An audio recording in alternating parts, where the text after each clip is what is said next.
जो स्वाभाविक सी बात है, हमारी सांस गिनती के मिलते हैं ऊपर वाले से, गॉट इट, कहा गया है। तो जब सांसें गिनती की हैं, हम जितनी ज्यादा सांस लेंगे, अनहेल्दी सांस लेंगे, हम उतनी जल्दी खप जाएंगे। बीमारी से अगर बचना है तो बूढ़ा नहीं होना है। यानी एक संभावना तो बन रही है ना कि बूढ़ा नहीं होना चाहिए, ऐसा जी। भी हो सकता है कि बूढ़ा ना हो। हम्म। ऐसा अब कैसे हो धरातल पे सकता आते हैं, असल धरातल पे आते हैं। है? जी। लेकिन आने वाले वक्त में लोगों की आयु जो अभी 100 साल, 80 साल, 90 साल के करीब है, 200 250 साल हो जाए, बहुत बड़ी बात नहीं होगी। अच्छा।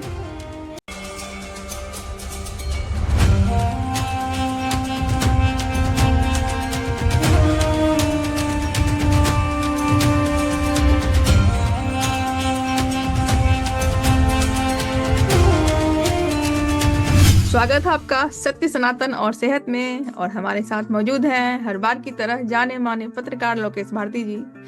सर, हम सब ने बहुत सारे विषयों पर चर्चाएं की हैं, जिनमें कि अध्यात्म तो सबसे ज्यादा उन पर चर्चा हुई है।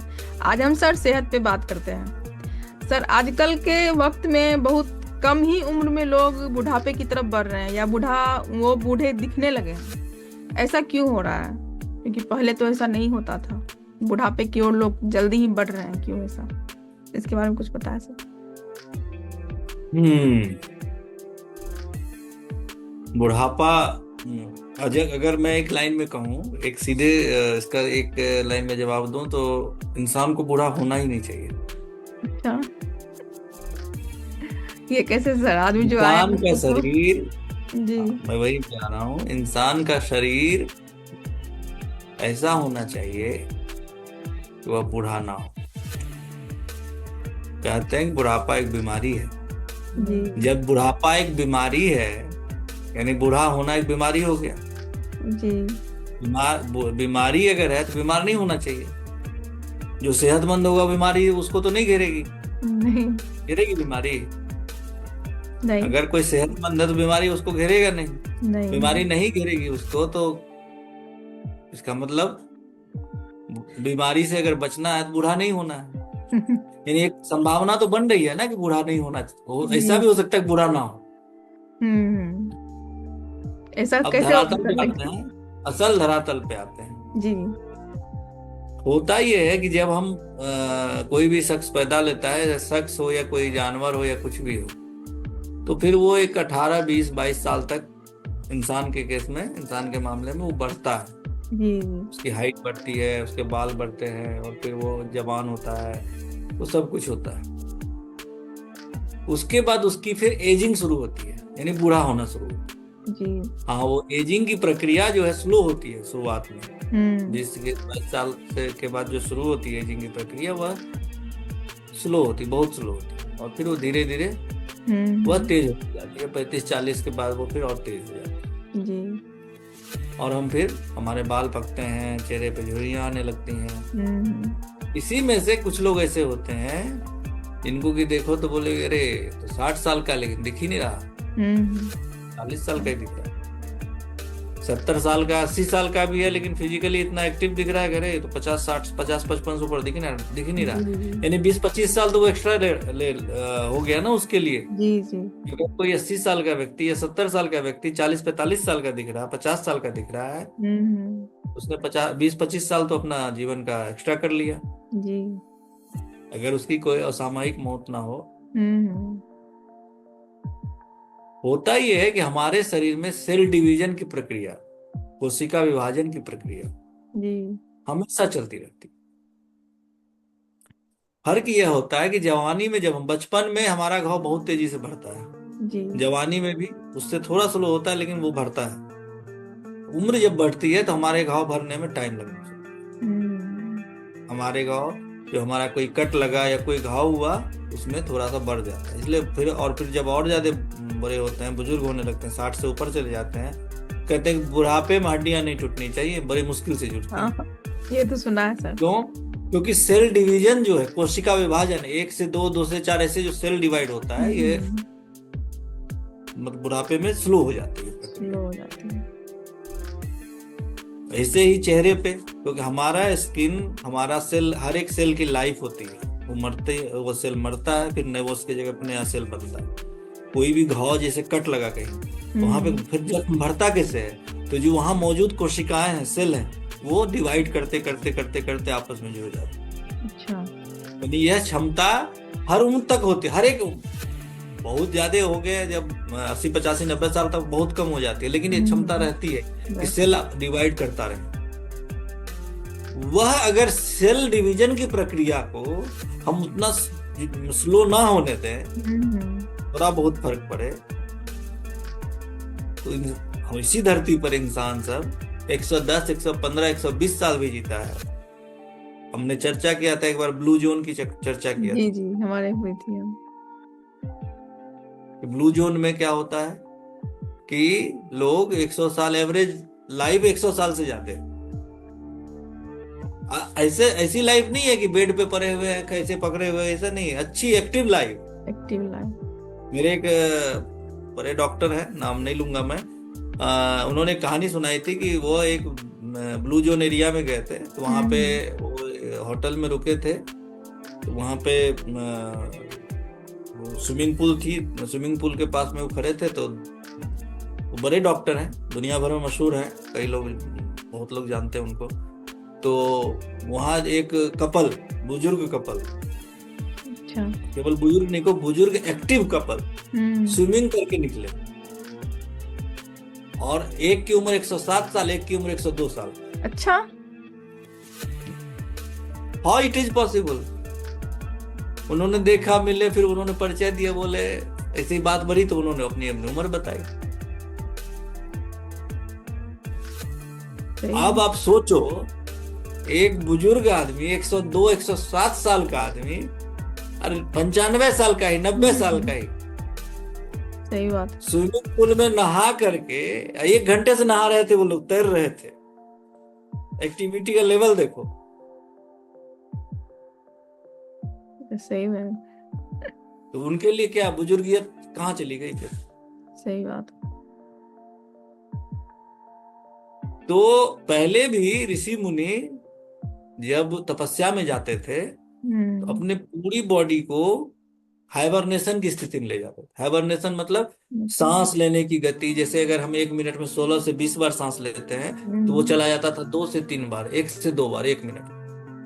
कई कई तो ऐसे भी पहुंचे हुए थे योग के द्वारा, कई तो इतने पहुंचे हुए थे 1-1 घंटा में 2 बार सांस लेते थे।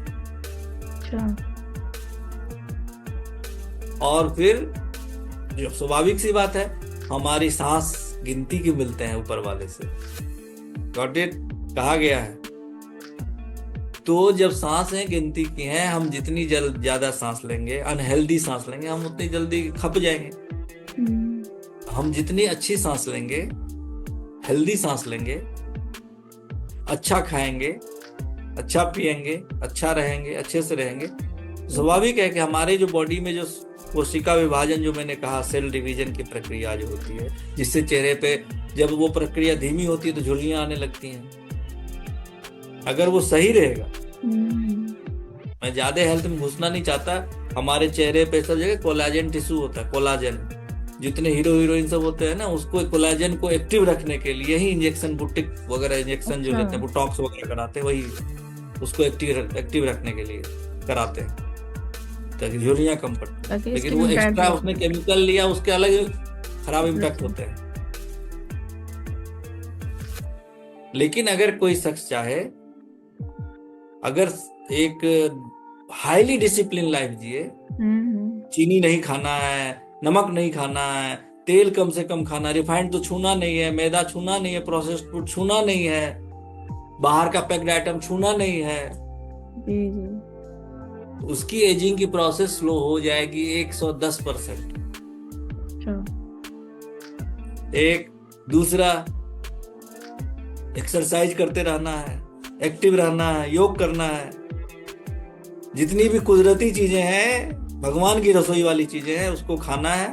फल, सलाद, आपके भोजन का अगर आधा से ज्यादा हिस्सा कुदरती है, सूरज की रोशनी में पकी हुई है, यानी कि सूरज, कुदरत, भगवान, उसकी रोशनी में पकी हुई चीज है, तो सूरज की रोशनी में जो भी चीजें पकी हुई होती हैं सनलाइट में, यानी कि सब्जियां हैं, सलाद है, फल है, खास करके जिन्हें हम कच्चा खा सकते हैं, जी, अगर उसका हिस्सा खाने में, थाली में, पूरे दिन की डाइट में 50% से ज्यादा, यानी 50 से 60% हो, और एक हिस्सा खाली हो प्लेट का, यानी जितनी भूख हो उससे एक हिस्सा कम खाएं, यानी 1/4 हिस्सा ही हमें पका हुआ खाना खाना है। मान लो एक व्यक्ति एक दिन में 1 किलो खाना खाता है सब मिला के, आधा हिस्सा यानी आधा किलो से 600 ग्राम उसको सलाद, फल खाना है, अंकुरित खाना है, चना, मूंग। 1/4 हिस्सा उसको पका हुआ खाना, भात, दाल, सब्जी जो भी खाना है, और 1/4 हिस्सा पेट का खाली रखेगा। तो यह सब क्या करेगा? यह सब करेगा इंसान की एजिंग को स्लो रखेगा। साथ में कुछ चीजों को जरूर खाना चाहिए, हर दिन ना सही, हफ्ता में 4 दिन 5 दिन खाना चाहिए। पहले नंबर पे आंवला जरूर खाइए जी, ठंड के मौसम में भी कहते हैं धन्वंतरी ने, नहीं केवल धन नहीं, गर्मियों में भी धन्वंतरी ने कहा है, जो देवताओं के भी वैद्य हैं, उन्होंने कहा है जिसके घर में आंवले का पेड़ होगा वहां बीमारी का निवास नहीं होगा। अच्छा, इतनी गुण होती है आंवला में? इतने गुण है आंवला में। आंवला तो गुण ही है, नाम ही उसका गुण होना चाहिए। साग खाइए, मतलब आज भी तो साग का मौसम है, अलग अलग तरह का साग खाइए, फिर खाते रहिए। फिर देखिए कि आपकी एजिंग प्रोसेस, चेहरे की झुर्रियां, चेहरे पर जो वो क्या कहते हैं कि उम्र की जो दिखने लगती है जल्दी, कैसे टलती जाती है। सर एक तरह से कह सकते हैं कि आपने जो बताया था सेहत के 7 सूत्र, हाँ बिल्कुल, वो आपकी एजिंग प्रोसेस को भी सही करती है। स्वस्थ रहिएगा तो खुद ब खुद एजिंग प्रोसेस। बिल्कुल बिल्कुल। विज्ञान, मैंने जो बात कही है कि इंसान को बूढ़ा नहीं होना चाहिए, ये मेरे कहने की केवल बात नहीं है, ये वैज्ञानिक इस एंगल से रिसर्च कर रहे हैं। अच्छा, कि कैसे जो सेल डिवीजन की प्रक्रिया है वो ताउम्र चलती है। तो ज्यादा उम्र होने पे खून बनना कम हो जाता है, क्योंकि जो बोन मैरो है उसमें खून बनने की प्रक्रिया स्लो हो जाती है। तो उस प्रक्रिया को स्लो नहीं होने देना है, इसलिए हमें आयुर्वेद के भी हिसाब से रसायन खाने हैं। रसायन उनको कहा गया है जो बुढ़ापा को दूर भगाए और जवानी को बरकरार रखे। आयुर्वेद में रसायन उन्हें कहा गया, ये केमिकल वाला रसायन नहीं जो केमिकल यूज किया जाता है चीनी की सफाई में, नमक की सफाई में, वो अलग है। ये रसायन आयुर्वेद के हिसाब से वह है जो जवानी बरकरार रखे, बुढ़ापा दूर भगाए। तो उस रसायन में कई ऐसे नाम हैं, जिसमें कि एक नाम है आंवला। आयुर्वेद में और भी चीजें हैं जैसे अश्वगंधा, ठीक है। इस तरह की चीजों का आप साथ में आंवले के अलावा आप जो मैंने कहा टमाटर है, चुकंदर है, गाजर है, सबका सेवन करते रहिए। आप देखिए आपके चेहरे पे पानी, जो कहते हैं ना पानी कम हो गया चेहरे पे, झुर्रियां दिखने लगी, उम्र दिखने लगा, कैसे दूर भागता है। सही बात। पानी पीते रहिए, पानी की कमी मत होने दीजिए।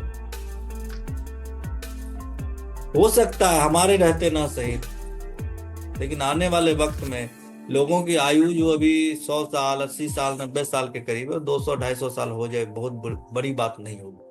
अच्छा, ये बहुत बड़ी बात है सर। अभी तो एज कम ही हो रहे और 80 से कम नहीं हो रहा है। तुम बात समझो, quality of age, quality of life disturb हुआ है। औसत आयु जो इंसानों की वो तो बढ़ी है जी। पहले प्लेग आता था तो पूरा गांव खत्म हो जाता था, शहर खत्म हो जाता, देश बर्बाद हो जाता। अब ऐसा नहीं है। लेकिन इंसान की जो क्वालिटी ऑफ लाइफ है, यानी 75 बीमारियां लेकर के दवाओं के सहारे जीता है। एज तो बढ़ी है लेकिन अच्छी लाइफ नहीं बढ़ी। अच्छी लाइफ नहीं, सही बात। ठीक है, इसीलिए जो मैंने कहा है वह बहुत अहम है। और इन सब के अलावा जो सबसे खास है, सबसे अहम है, उस पे मैं जरूर बोलूंगा कि जो दिमाग का जो प्रेशर है, स्ट्रेस लेवल है, उसको कम रखिए, क्योंकि असल शुरुआत यहीं से होती है। मेंटल कंडीशन, आपको कोई मेंटल कंडीशन नहीं, केवल बात नहीं है, केवल स्ट्रेस की बात है कि आप किसी चीज के लिए कितना तनाव लेते हैं, और उस तनाव की वजह से आप काम नहीं करते हैं, आप सफल नहीं होते हैं, आपको और बीमारियां आने लगती हैं, आप ज्यादा खाना खाने लगते हैं, रात में जगने लगते हैं, बहुत सारी तमाम चीजें शुरू हो जाती है। तो इसको भी सही रखिए, इसके लिए ध्यान करिए, योग करिए, अपना कर्म करिए, अपना जिम्मेदारी दिया गया उसमें कर्म करिए, एक अच्छा सा टारगेट सेट करिए कि मुझे इसके पीछे जाना है। आपके पास मौका नहीं होगा बाकी चीजों का सोचने का, फिर आप सफल होते रहिए। एज भी आपकी जो लंबी होगी, उम्र लंबी होगी, और आप अपने काम में भी आगे बढ़ते रहेंगे। बिल्कुल बिल्कुल सर। तो आज के लिए ये इतना ही। जी जी सर। देखते रहिए सत्य सनातन और सेहत, और हमसे जुड़े रहिए। हमें लाइक्स भी करिए, कमेंट भी करिए, सब्सक्राइब भी करिए, कमेंट भी करिए। जी सर। धन्यवाद। धन्यवाद सर।